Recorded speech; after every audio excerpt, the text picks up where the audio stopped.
এখনও আটকে বহু পর্যটক, নিখোঁজ সেনাদের খোঁজে চলছে তল্লাশি। সিকিমে প্রতিকূল আবহাওয়া, বিঘ্ন উদ্ধার কাজে। পাহাড় জুড়ে ভারী বৃষ্টি, বৃষ্টির জেরে বিপর্যস্ত গোটা সিকিম।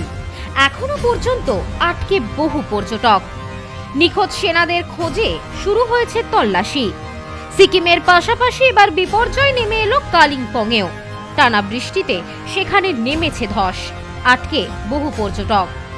আবহাওয়া দপ্তরের পূর্বাভাস অনুযায়ী দক্ষিণবঙ্গের পাশাপাশি ভারী থেকে অতি ভারী বৃষ্টি শুরু হয়েছে উত্তরবঙ্গের বিভিন্ন জেলায়। একটানা বৃষ্টিতে একেবারে বিপর্যস্ত অবস্থা সিকিমে। সেখানে ঘুরতে গিয়ে আটকে পড়েছেন বহু পর্যটক। এমনকি ধস নেমে একেবারে ভয়াবহ পরিস্থিতি তৈরি হয়েছে উত্তর সিকিমে। সেনাদের খুঁজে চালানো হচ্ছে তল্লাশি। তবে এবার সিকিমের পাশাপাশি ধস নামল কালিম্পংয়েও।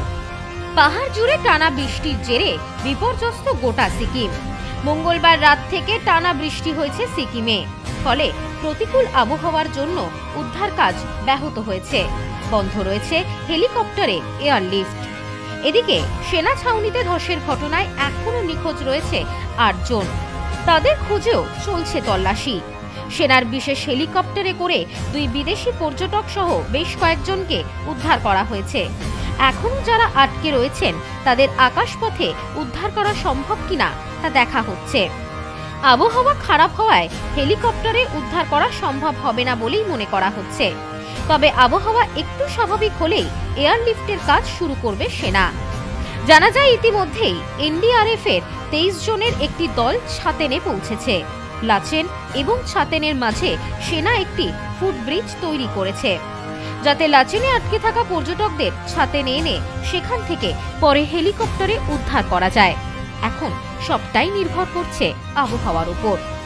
অপরদিকে কালিম্পংয়ের লিকুভিরেও ধস নেমেছে, যার জেরে ওই রাস্তা দিয়ে ভারী যানবাহন চলাচল আপাতত বন্ধ রেখেছে জেলা প্রশাসন।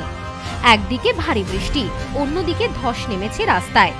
সব মিলিয়ে ভয়াবহ পরিস্থিতি তৈরি হয়েছে কালিম্পংয়েও। প্রশাসন সূত্রের খবর, সেই রাজ্যের মুখ্যমন্ত্রী প্রেম সিংহ তামাং বর্তমান পরিস্থিতি ও উদ্ধার কাজে নজরদারি করছেন। এনডিআরএফ, সিকিম রাজ্য বিপর্যয় মোকাবেলা কর্তৃপক্ষ, সেনাবাহিনীর তরফে ছাতেনে উদ্ধার কাজ এবং ত্রাণ পাঠানো শুরু হয়েছে। মঙ্গলবার সকালে 2টি হেলিকপ্টারে ছাতেনে আটকে থাকা 34 জনকে উদ্ধার করা হয়। তাদের মধ্যে 7 সেনা পরিবারের সদস্য এবং 27 জন পর্যটক রয়েছেন। তাদের উদ্ধার করে পাকিয়ং গ্রিনফিল্ড বিমানবন্দরে নিয়ে আসা হয়েছে। সেখানে সকলের প্রাথমিক চিকিৎসা করানো হয়। তবে আবহাওয়ার অবনতি হওয়ার পর আর হেলিকপ্টারের মাধ্যমে উদ্ধার কাজ করা সম্ভব হয়নি। স্থানীয় প্রশাসন এবং সেনার পক্ষ থেকে দ্রুত পরিস্থিতি স্বাভাবিকের চেষ্টা চালানো হচ্ছে। প্রাকৃতিক বিপর্যয় কেটে যাক, পরিস্থিতি স্বাভাবিক হোক, এমনটাই চাইছেন সকলে। Bureau report, news no man's land, Sikkim.